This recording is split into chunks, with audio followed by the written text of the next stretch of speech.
दोस्तों आज हम ऑन किलिंग ए ट्री कविता का विश्लेषण करेंगे।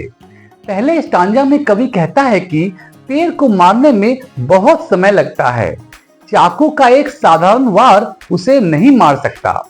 यह धरती से भोजन कर उससे निकलकर धरती की ऊपरी परत पर भोजन करके वर्षों से सूर्य का प्रकाश, हवा और पानी सोखकर धीरे धीरे बड़ा हुआ है। इसकी रूखी खाल से पत्तियां और शाखाएं निकली हैं। यहाँ कवि समझाना चाहता है कि पेड़ को मारना क्यों मुश्किल है। उनके अनुसार पेड़ को बढ़ने में वर्षों लग गए हैं। इसने धरती और सूरज से संसाधन खाए हैं। यह मजबूत है और इसे आसानी से नहीं मारा जा सकता।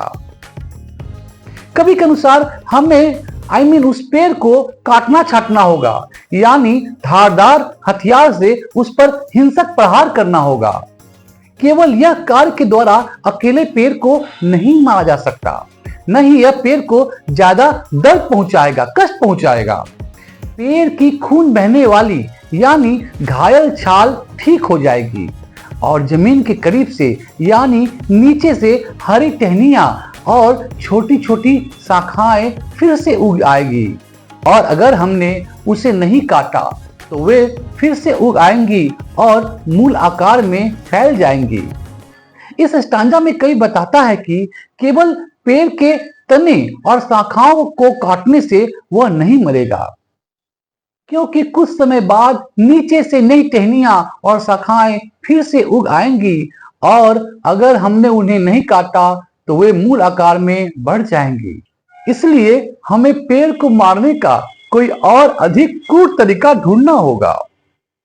तीसरा स्टांजा नहीं शब्द से शुरू होता है, जिसका अर्थ है कि ऊपर स्टांजाओं में चर्चा कई विधि से पेड़ को नहीं मार सकते। पेड़ को नहीं मारा जा सकता।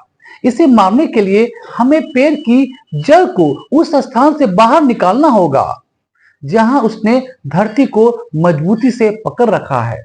जड़ों को बाहर निकालने के लिए उससे रस्सी से बांधना और फिर बाहर निकालना होगा। हमें इसे तोड़ना या इसे पूरी तरह से पृथ्वी की गुफा जहां यह था वहां से बाहर निकालना होगा। ये जड़ें जो सफेद, गीली और सबसे संवेदनशील होती हैं, वे पेड़ों की असली ताकत होती हैं।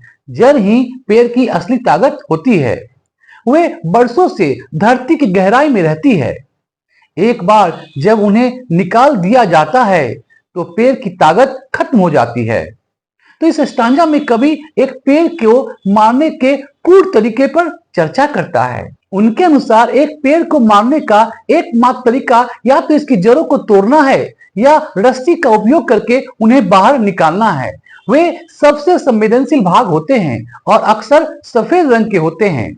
जब वे सूरज के संपर्क में आते हैं तो पेड़ मर जाता है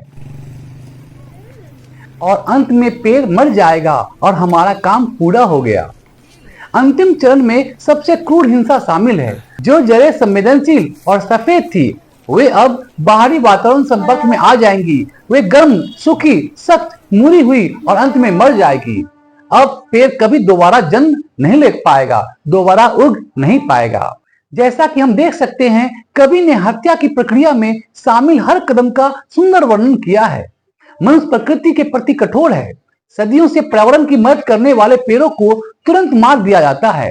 अप्रत्यक्ष रूप से, इनडायरेक्टली, कवि पेड़ बचाओ, पर्यावरण बचाओ का संदेश देता है इस कविता में। तो ये कविता था ऑन किलिंग अ ट्री, जिसका हम लोगों ने विश्लेषण किया। आशा करता हूं यह विश्लेषण आपको समझ में आया होगा। वीडियो को सब्सक्राइब कीजिए और हमें फॉलो करना न भूलें। धन्यवाद। जय हिंद।